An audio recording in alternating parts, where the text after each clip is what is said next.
A lot of people disable the cookies, and they talk about how cookies on websites are evil, and yeah, there's a lot of evil things that happen with them.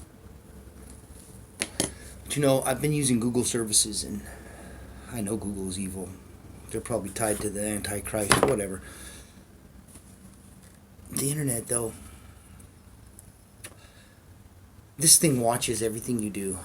I try to prove it to people all the time. If you got a phone in the room, you're being listened to. It's checking your conversations. And if you don't believe I'm telling you the truth, do this. Sit down at some point with you and a friend, and both of you open up your Googles and search for the exact same term, something neither of you would have been of interest to either of you at any given time. Something like llama milking. Doesn't matter what. But both of you just go for a country, and you'll see that both of you get different things in your search results in spite of asking for the same thing.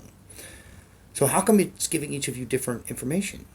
A lot of that is the cookies, what it knows about how you think and what you want and what you're interested in, what you pay more attention to watching, what you watch longer, what you scan past, what your eye...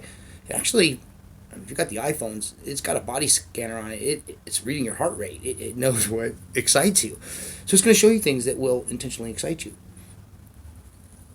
It's going to eliminate things it thinks you might not be interested in, things that haven't crossed your path. So what happens is you get into this little bubble, and you never see new things that you didn't know you would be interested in. That aspect just disappears right there. They're narrowing your focus. That bubble, right? So now you and your friend have these search engines out, and you've both asked for the same thing, and you're realizing that you're getting different results, which is odd in itself, okay? But now, start talking about something else that neither of you have ever had any interest in. Just mention it like 6 or 7 times. Something like, oh God, what's a country you've never heard of? I don't know. But someplace you wouldn't normally even think of, Uganda. Just mention it 5 or 6 times within the space of 2 or 3 minutes, and then go do a search on something, doesn't matter what. Say travel, for instance. Then you ask for travel destinations. You'll see Uganda pop up in your search results because you mentioned it. That's scary in itself because you didn't search for anything.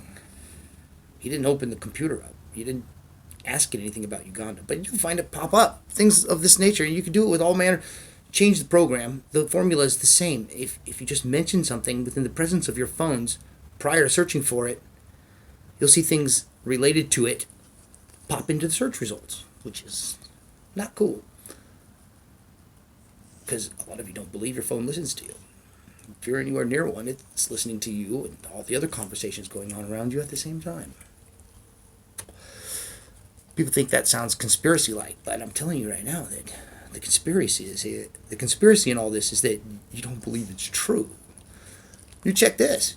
Your battery tells you it's dead inside your phone long before it's actually dead. You pull that sucker out, put a meter on it, it's got juice. Well, why is my phone saying it doesn't work? That's so that the NSA can still use it as a passive listening device long after it's been sitting on the table, apparently dead to you. This is true.